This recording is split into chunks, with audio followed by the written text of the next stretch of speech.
자, 이제 드디어 오늘로 스가랴서를 이제 마무리하게 됩니다. 사실 짧지 않은 선지서였는데 여러분 어려운 시국에 또 이 말씀을 주신 하나님의 분명한 이유가 있겠죠. 우선 14장은 가장 중요한 주제가 그날에입니다. 그날에 12장서부터 쭉 이 표현이 아주 자주 많이 등장을 했어요. 그날에. 이 그날에라는 말은 여호와의 날을 또 다른 표현으로 한 의미겠죠. 그날에 여호와의 날이 오면 그 뜻입니다. 그래서 이스라엘 사람들은 이 날을 굉장히 열망했고 소망해 왔습니다. 빨리 그날이 와야 될 텐데 우리도 그런 열망이 있죠. 빨리 주님 오셔야 될 텐데 표정은 아니신 것 같아요. 조금 즐길 게 더 많은데 저는 진심으로 빨리 그날이 왔으면 좋겠습니다.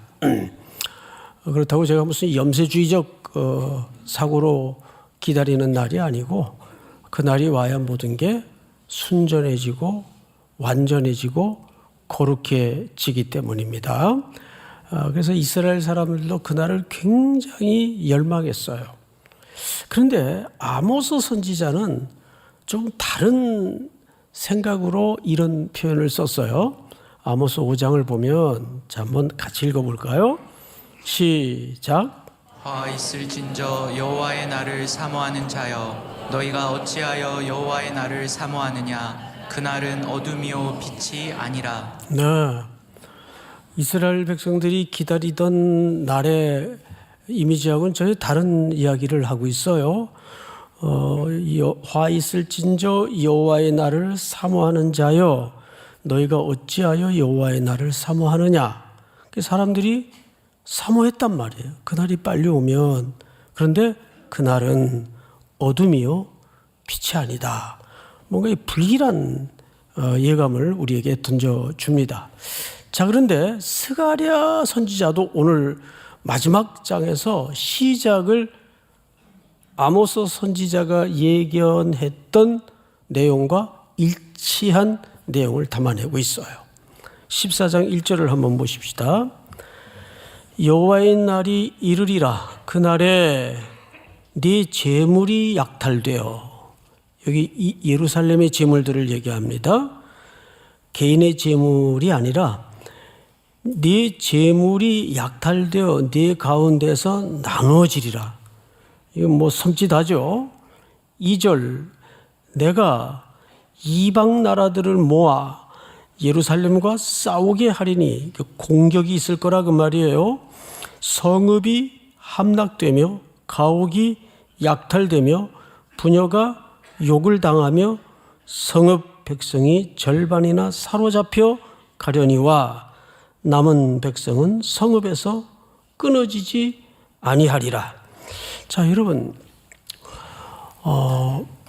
마치 BC 586년 바벨론의 침공으로 겪었던 참혹한 역사를 끔찍하게도 다시 상기시키는 내용을 담고 있습니다. 약탈당하고 빼앗기고 붙잡혀가고 그날이 오면 그런 일이 있을 것이다. 그래서 우리는 여기에서 한 가지 큰 질문을 던질 수밖에 없어요. 아마 이 질문은 여기 앉아 계신 분들 가운데 한 분도 비껴가지 않았던 질문일 겁니다. 지금도 그 질문을 붙들고 있는 분들도 계실 텐데, 왜 하나님은 우리를 사랑하신다고 하면서 이렇게 가혹한 시련을 뜨문뜨문 인생 한복판에 주실까? 나를 왜 그 불구덩이, 그 사망의 음침한 골짜기에 던지실까? 이거 누구나 갖는 한계를 갖고 사는 사람들의 물음입니다. 왜 그러실 것 같아요? 이제 그 해답을 우리가 질문을 이렇게 던져놓고 그 해답을 성경에서 한번 찾아 들어가 보십시다. 3절. 그때에 여호와께서 나가사 그 이방 나라들을 치시되 이왕의 전쟁의 날에 싸운 것 같이 하시리라. 자, 여러분 놀랍게도 이 환란의 바람 또 전쟁의 소용돌이에 주권자를 누구로 소개하고 있는가 하면 3절에 보니까 그때에 여호와께서 믿습니까? 여기에 인류 역사의 희망이 있고 하나님 백성의 희망이 있는 겁니다. 2절에도 보면 이렇게 되죠. 내가 이방 나라들을 모아 예루살렘과 싸우게 하리니 사실은 이 환란도 주권자가 누구라고 소개되어 있습니까? 여호와께서 여호와의 날에 내가 3절도 그때에 여호와께서 나가사. 그러니까 우리가 이걸 기억해야 됩니다. 아무리 참혹한 상황에 내 시간이, 내 인생이, 내 사안들이 던져져 있다 할지라도 우리에게 그 신락 같은 희망이 아니라 확고한 희망은 하나님이 이 일의 주권자이시다. 이 약속을 붙들 때 우리는 죽을 것만 같은 뒤뚱거리는 역사나 일들 속에서도 포기할 수가 없는 겁니다. 지난주 그런 말씀을 드렸었어요. 내가 영광을 가리는 것 같고 내가 어떻게 하든 영광을 돌려야 될 텐데 그거 아니라 그랬어요. 하나님은 스스로 영광을 만들어 취하시는 분이십니다. 믿습니까? 내가 참혹한 자리에 넘어져 있고 널브러져 있다 할지라도 어떻게 하든 자기 자녀를 건지시고 다 닦아내고 툴툴 털어서 하나님이 영광을 받을 만한 존재로 만드시는 분이 주권자인 하나님이십니다. 그러니까 우리는 나를 근거로 좌절할 이유가 없는 거예요. 믿습니까? 거기서 진짜 하나님의 은혜를 기초로 한 자유를 얻어야 됩니다. 근데 놀랍게도 오늘 이 환란도 주권자가 하나님이시고 이제 3절을 시작하는데 그때에 그런 참혹한 날에 여호와께서 나가사 그 이방 나라들을 치시되 이왕의 전쟁의 날에 싸운 것 같이 하시리라.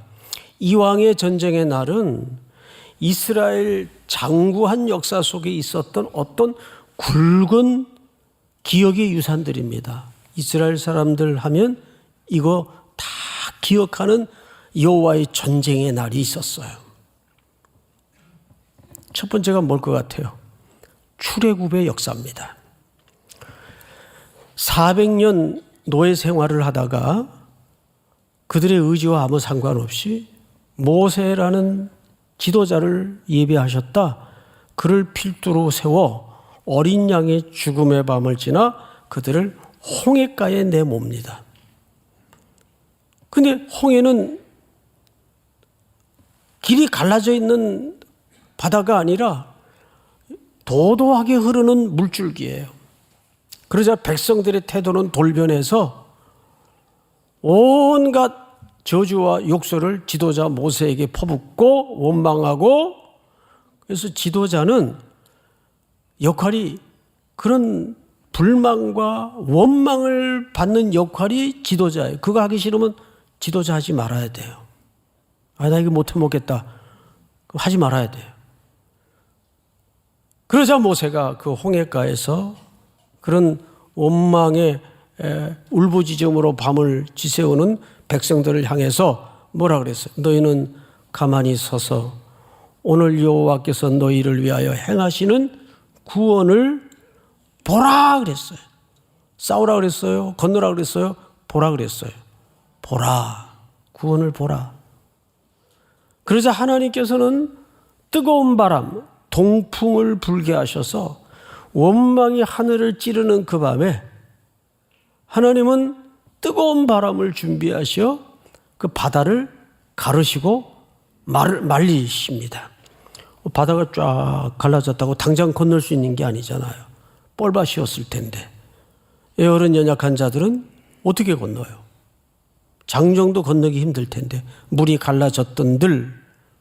그런데 밤새 하나님께서 그 바다 밑을 말리우십니다. 동풍바람을 불게 하셔서. 이건 뭐죠? 거대한 난관과 장애물 앞에도 하나님은 출구를 준비하십니다. 그래서 그 책의 이름이 뭐예요? 출애굽입니다. 하나님은 폭풍우 같은 여러분들의 이 고난의 상황 속에도 뭘 준비하시는 하나님이십니까? 비상구를 준비하시는 하나님이십니다. 엑싯을 준비하시는 하나님이십니다. 믿습니까? 자, 그걸 어떻게 오늘 준비하시는가를 한번 봅시다. 3절을 다시 보시면 4절, 그날에 그의 발이 예루살렘 앞 곧 동쪽 감람산에 서실 것이요. 감람산은 그 한가운데가 동서로 갈라져 매우 큰 뭐가 돼요? 골짜기가 되어서 산 절반은 북으로 절반은 남으로 옮기고 이렇게 되어 있습니다. 자, 이제 그림을 한번 이미지화 해봅시다. 그 하나님께서 예루살렘 동쪽 감람산에 우뚝 서십니다. 하나님의 발이 그 산을 딛고 서시자 그 산이 쫙 갈라집니다. 쫙 갈라져요. 그래서 남으로 북으로 쫙 갈라집니다. 그리고 그 가운데는 뭐가 생겼다고 돼 있죠? 골짜기. 오늘 말씀의 제목이 뭐예요? 골짜기의 기적입니다. 골짜기의 기적. 골짜기가 생겨요. 시편 23편에 보면 목자가 양들을 인도하는데 사망의 음침한 골짜기로 다닐지라도 내가 해를 두려워하지 않을 것은, 물론 굉장히 은혜가 되는 본문인 건 맞는데 질문이 자연스럽게 생기는 게 뭐냐 하면, 그 목자 참 이상하다. 그렇게 위험한 길이면 돌아가든지 딴 길로 가든지 하면 자기도 좋고 양떼들도 안전할 텐데 왜 사망의 음침한 골짜기로 양떼를 데리고 지나갈까? 그런 질문 해보셨어요, 여러분? 왜 그럴까? 제가 이번 주에 그 큰 수술을 받은 그 형제를 이제 신방을 갔어요. 이 젊은 분이 얼마나 낙심이 됐겠어요. 그래서 이 본문을 가지고 말씀을 나누는데 수술 후라 뭐 찬양도 할 수 없어서 그냥 본문만 가지고 나누고 기도하고 이렇게 돌아왔는데 두 가지 유익이 있다. 그 질문에 대해서 두 가지 유익이 있다. 첫째는 목자는 양의 꼴을 먹일 때 이 아래쪽서부터 쭉 풀을 뜯게 하다가 지형을 잘 아니까 양을 위한 목자의 책임은 딱 하나입니다. 충실하고 영양분 가득한 꼴을 찾아서 꼴을 먹이는 게 목자의 책임이에요. 맞죠, 여러분? 쭉 가다가 이제 거반 풀 뜯길 곳이 없으면 이제 마지막 얘네들이 1년 동안 튼실하게 체력을 버틸 수 있는 그 가장 질 좋은 게 그 골짜기를 지나서 높은 둔덕에 있어요. 비스듬한 산 등성이나 둔덕이 있습니다. 그래서 그 풀을 뜯기려면 반드시 이 골짜기를 지나야 돼요. 그래서 그 골짜기를 양떼를 몰고 지나서 그 가파른 둔덕을 벌벌벌 거리면서 양떼를 데리고 올라갑니다. 그 등성이에 난 그 최고의 영양분을 다 먹여요. 이 과정에서 두 가지 유익이 뭐냐면, 첫 번째, 그동안 저 아래 평지서부터 뜯어 먹였던 그 양분들이 땀을 흘리고 가파른 언덕을 헥헥거리면서 올라가는 과정에서 전부 근육으로 갑니다.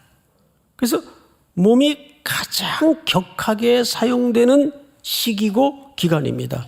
이게 다 뼈로 가게 되고 살로 가게 되고 특별히 근육을 만듭니다. 더 중요한 게 있어요. 두 번째, 이 양들은 소심하고 겁이 많고 신경질적이에요. 자기 기분대로 막 안 가고 싶으면 길에 서 있고 그래요. 그런데 사망의 음침한 골짜기로 갈 때에는 어디 그래요? 혼자 고립돼 있다가 뒤떨어 쳐져 있다가 맹수가 낚아챌지도 모르는데, 이 겁 많은 소심한 양들은 바짝 목자를 쫓아갑니다. 그 사망의 음침한 골짜기를 통과하는 어간에 가장 목자와 밀접한 스킨십을 경험하게 되죠. 아, 목자가 나를 정말 세심하게 살폈구나. 나를 정말 돌아봤구나. 목자와 가장 가까운 경험을 하게 됩니다. 이게 본질이에요, 사실은. 여러분, 때는 우리도 가만히 돌아보시면 우리가 삶이 그냥 널널하고 아무 문제 없을 때는 사람은 자꾸 잡초가 일어나요, 안에서. 그래서 딴짓하게 되고 딴 생각하게 되고, 그러다가 칠흑 같은 어두운 밤을 어느 날 갑자기 예기치 않게 만나게 되면 우리는 딴 거 생각 안 나요. 그때는 죄를 질 생각도 못 해요. 오로지 하나, 하나님, 아버지 이거 어떻게 해요? 좀 살려주세요. 좀 도와주세요. 그래서 그 어둠의 시간 동안 우리는 하나님의 은혜에 밀착하게 되죠. 인간은 뭐 지위고와 막론할 것, 왜 잘 사나 못 사나? 본질은 똑같아. 하나님의 은혜에 붙어 있을 때 살게 돼 있습니다. 여기 보면 산이 갈라지는데 골짜기가 생겨요. 이 골짜기는 이스라엘 백성들에게 소위 뭡니까? 탈출구입니다. 피하는 길이 됩니다. 3절을 잘 보세요. 4절, 그날에 그의 발이 예루살렘 앞 곧 동쪽 감람산에 서실 것이요, 감람산은 그 한가운데가 동서로 갈라져 매우 큰 골짜기가 되어서 산 절반은 북으로 절반은 남으로 옮기고 그 산 골짜기는 아셀까지 이를지라 너희가 그 산 골짜기로 도망하되 유다왕 우시야 때 지진을 피하여 도망하던 것 같이 하리라. 나의 하나님 여호와께서 임하실 것이요 모든 거룩한 자들이 주와 함께 하리라.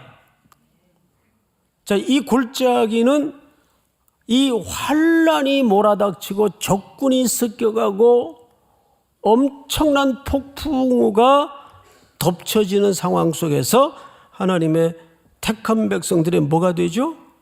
탈출구가 됩니다. 피난처가 됩니다. 믿습니까? 하나님은 지금도 여러분들의 이 거대한 앞에 가로막힌 도저히 건널 수도 없고 넘을 수도 없는 줄령이 앞에 놓여져 있다 할지라도 그 속에서 산을 가르시고 바다를 가르셔서 여러분들에게 피할 길을, 탈출구를, 비상구를 예배하시는 주님이심을 믿으시기 바랍니다. 이 말씀을 붙들고 한 주를 살아내시기 바랍니다. 끝난 거 아니에요. 이제 벌써 누가 저기서 막 가방 싸려고 자꾸. 다 보여요, 다. 자, 6절 봅시다. 6절. 그날에는 빛이 없겠고 광명한 것들이 떠날 것이라.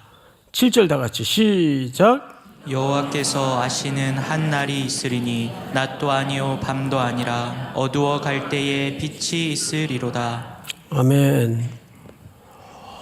여기 보시면 7절 끝에 어두워 갈 때에 뭐가 있겠대요?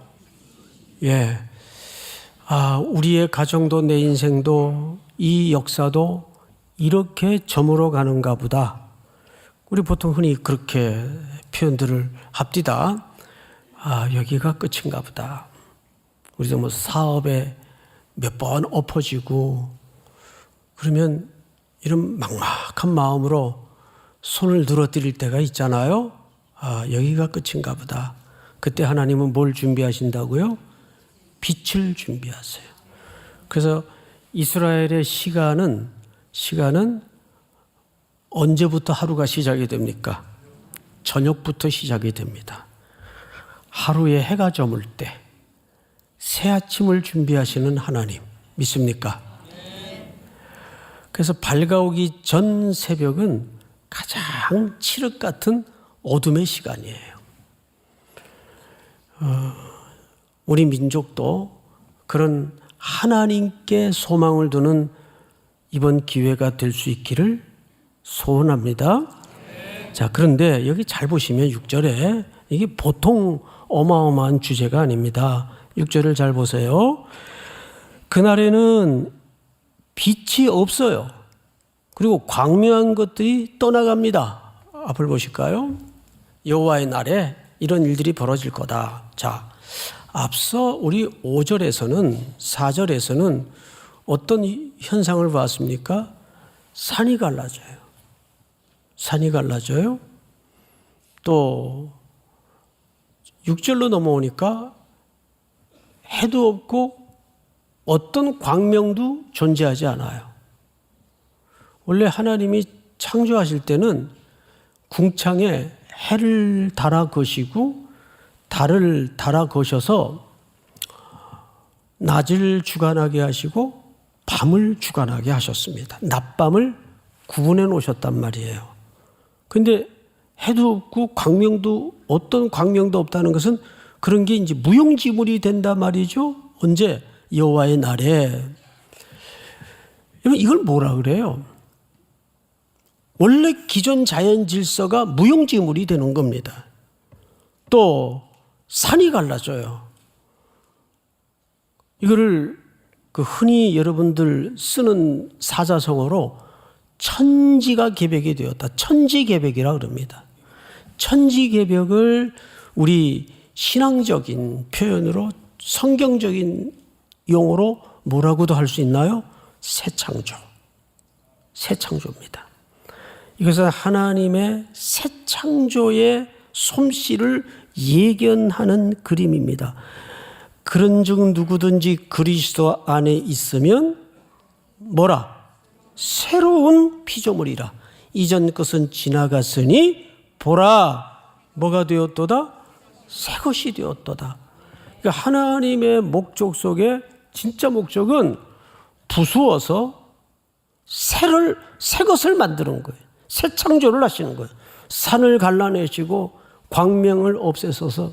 그러니까 여러분 우리 후레쉬 같은 거 들고 이렇게 오늘처럼 날이 쩡하게 맑은 날 갖고 나가서 후레쉬 한번 비춰보세요. 그 후레쉬 빛이 의미가 있던가요? 무용지물이 되던가요? 무용지물이 되죠. 그날에는 저 가장 밝은 광명인 태양도 달도 그렇게 무용지물이 되는 새 질서가 임할 것이라는 의미입니다. 언제? 여호와의 날에. 여호와의 날에. 폭풍 같은 저주의 날인 줄 알았는데 그 날에 우리 안에 모든 불순물들을 뽑아내시고 제거하셔서 우리를 어떻게 하신 거예요? 새 것으로 만드시는 겁니다. 새 창조의 역사를 하시는 겁니다. 이 목적이 뭘까? 자, 성경을 보십시다. 9절 여호와께서 천하의 왕이 되시리니 그날에는 여호와께서 홀로 한 분이실 것이요 그의 이름이 홀로 하나이실 것이라. 우리 10절 시작. 온 땅이 아라바 같이 되되 게바에서 예루살렘 남쪽 림몬까지 이를 것이며 예루살렘이 높이 들려 그 본처에 이르리니 베냐민 문에서부터 천문 자리와 성 모퉁이 문까지 또 하나넬 망대에서부터 왕의 포도주 짜는 곳까지라. 이제 중요한 본문이 등장합니다. 사람이 그 가운데 살며 다시는 뭐가 있지 아니하리니 저주. 여러분, 저주라는 말이 헤렘이라고 쓰여져 있어요. 헤렘. 헤렘이 무슨 법입니까? 진멸법입니다. 구약에 보면 가장 이해를 할 수 없는 이상한 법이 진멸법이에요. 그래서 사울이 왕이 되었을 때 하나님께서 사무엘을 통해 사울에게 첫 번째 명령이 뭐냐면 너는 가서 아말렉을 진멸하라. 헤렘. 여러분, 진멸이라는 것은 죽이는 거예요. 에얼은 숨 붙어 있는 거는 다 죽여라. 이거 윤리적으로 도덕적으로 이해가 안 되죠. 자, 그런데 죽이라는 것은 무슨 뜻인가 하면 정확하게 죽여서 바치라 그 말이에요. 적극적인 의미로는 죽여서 바치라 그 말이에요. 그러니까 하나님의 것으로 만든다는 뜻입니다.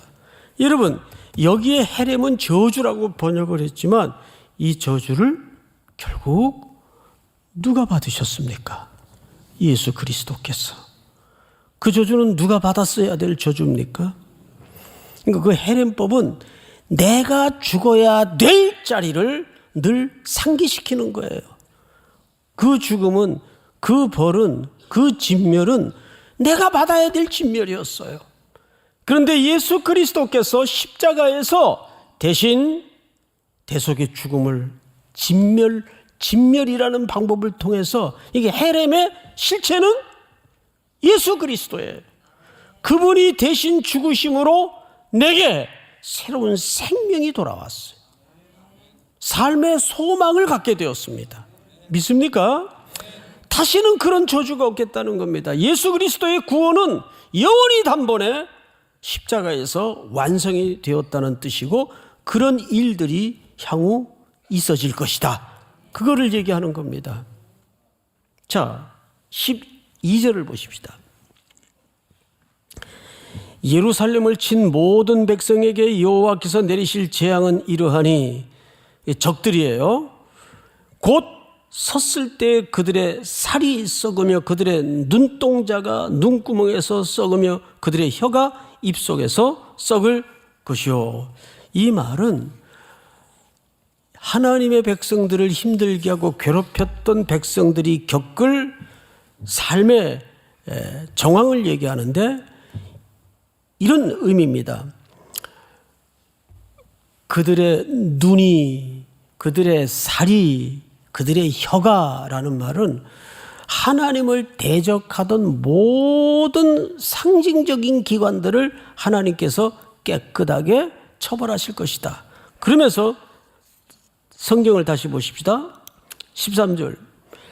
그날에 여호와께서 그들을 크게 요란하게 하시리니 피차 손으로 붙잡으며 피차 손을 들어 칠 것이며, 이 말은 스스로 좌충우돌해서 자멸시키겠다 그 말이에요. 참 이상한 게 하나님은 악인들을 벌하시는 독특한 방식 중에 하나가 자충수를 두게 하세요. 그래서 서로 무너뜨리게 만듭니다. 그러니까 원수는 여러분들이 갚는 게 아니에요. 누구한테 맡겨야 되죠? 하나님의 주권에 맡겨야 됩니다. 내가 분을 견디지 못해서 내가 정말 3일교회 다니는 까닭에 내가 참았더니 참으셔야 돼요. 참으셔야 돼요. 죽기까지 참으세요. 누가 갚으신다고요? 여러분들이 갚는 게 확실하겠어요? 하나님이 갚는 게 확실하겠어요? 말만이라도 하나님이 갚는 게 확실합니다. 자꾸 여러분들의 인위적인 힘을 세지도 않으면서 그걸로 갚으려고 하지 마세요. 전지전능하신 하나님께 내어 맡기십시오. 믿습니까? 하나님이 이렇게 그들을 자멸해서 그들을 스스로 무너뜨리게 만듭니다. 그런데 다음 절을 볼까요? 14절. 유다도 예루살렘에서 싸우리니 그때에 사방에 있는 이방 나라들의 보화 곧 금과 의복이 심히 많이 모여질 것이요 또 말과 노새와 낙타와 나귀와 그 진에 있는 모든 가축에게 미칠 재앙도 그 재앙과 같으리라. 예루살렘을 치러 왔던 이방 나라들 중에서 남은 자가 해마다 올라와서 놀라운 이야기가 소개됩니다. 그 왕 만군의 여호와께 경배하며 뭐를 지킬 것이라? 자, 이게 무슨 얘기냐 하면 그렇게 심판 아래 놓여있던 하나님의 백성들을 괴롭혔던 자들 중에 남은 자들이 있어요. 남은 자들이 절기 때마다 올라와서 하나님을 뭐 하는 자로 바뀌어 있습니까?